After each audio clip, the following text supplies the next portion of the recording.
Bonjour, bienvenue dans cette troisième vidéo. On va essayer de terminer la série de manipulation des registres généraux et la pile. On est arrivé à l'exercice 5. Alors, écrire un programme permettant d'affecter une valeur à AX et de la doubler par la suite. Alors, c'est très simple. Doubler une valeur, c'est la multiplier par 2. Déjà, pour la multiplication, il faut savoir que si déjà l'instruction de multiplication, c'est mul.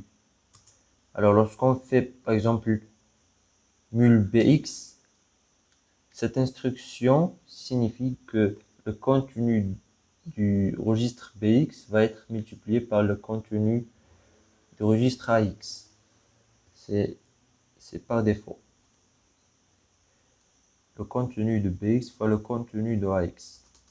L'exercice demande d'affecter une valeur à ax. Par exemple, on fait 0,5.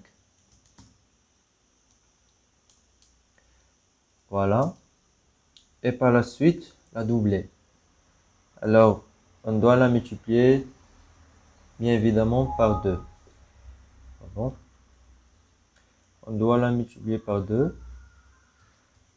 On fait une affectation dans bx de la valeur 2.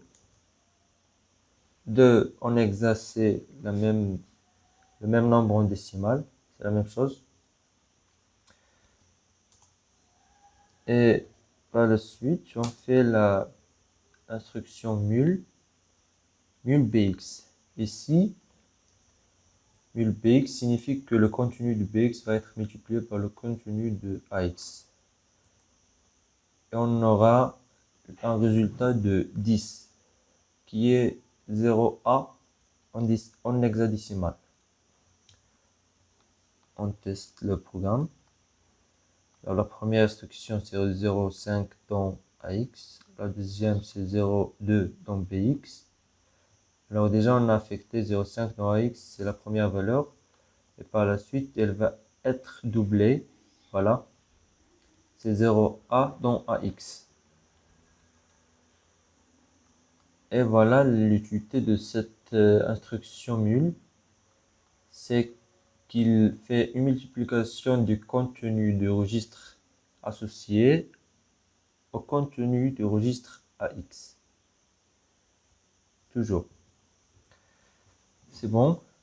On passe à l'exercice 6. Écrire un programme permettant d'affecter 0,6 à X et d'affecter 0,3 à BX et par là de permuter les valeurs de AX et BX en utilisant la pile. Alors directement, si on entend utiliser la pile, ça veut dire qu'on va utiliser les deux instructions push et pop. On y va. Alors 0,6 dans AX et quoi encore, c'est 0,3 dans BX.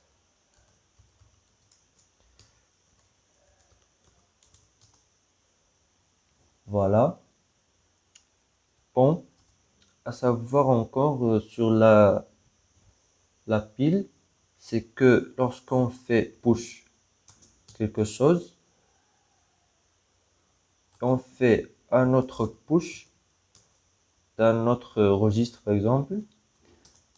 Par la suite, ici on connaît que ça garde les données de BX et de AX dans la pile. Quelles que soient les instructions qui passent entre push et pop, on récupère à la fin les mêmes données gardées. Alors, si on fait pop AX, puis pop BX. Ici, ça marche d'un système qui s'appelle LIFO. C'est last in, first out. Ça veut dire que le dernier entrée à la pile, c'est le premier qui va sortir. Voilà. Alors, la donnée ici gardée, c'est la dernière donnée gardée dans la pile, c'est la donnée de AX. Et la première donnée à récupérer, c'est AX. C'est comme si on va récupérer la donnée réelle de AX. Elle va être directement affectée dans AX. Et par la suite, la première donnée de BX elle va être récupérée dans BX. Et si on inverse les registres, comme ça, on va récupérer la donnée de BX dans le registre, la donnée de AX dans le registre BX et la donnée de BX dans le registre AX. C'est ça ce que signifie ce système-là, LIFO, last in, first out. C'est de la même manière qu'on va procéder maintenant à permuter les données de BX et AX. On va tester. Alors, push AX, push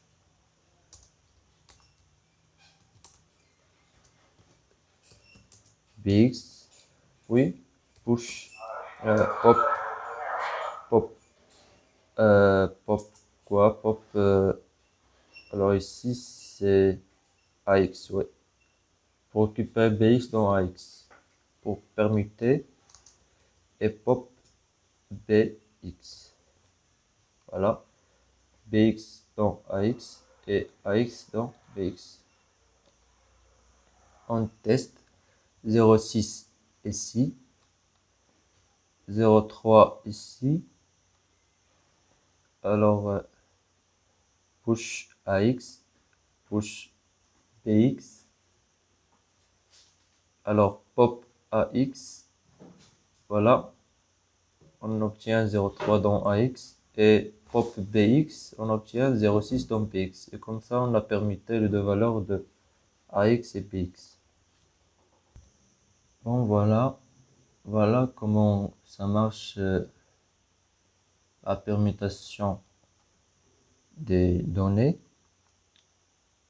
On passe à l'exercice, au dernier, exercice 7.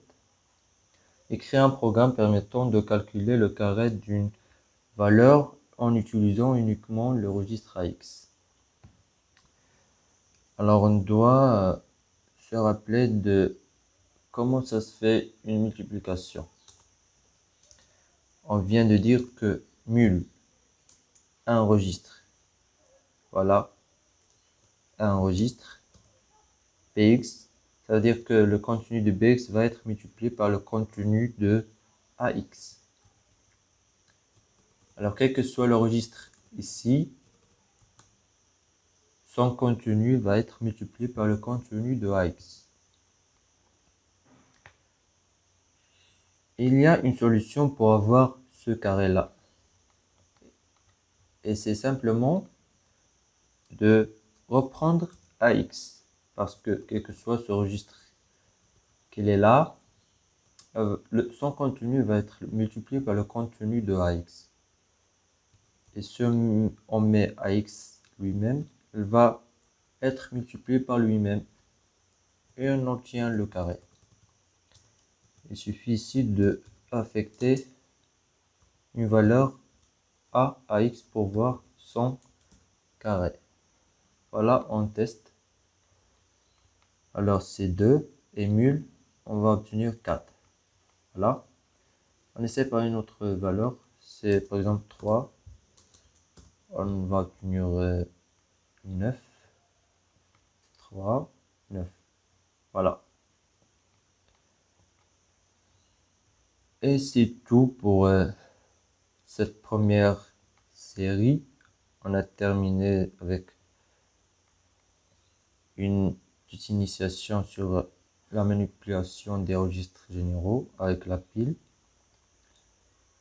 À bientôt pour une nouvelle vidéo et pour de nouveaux exercices. Merci.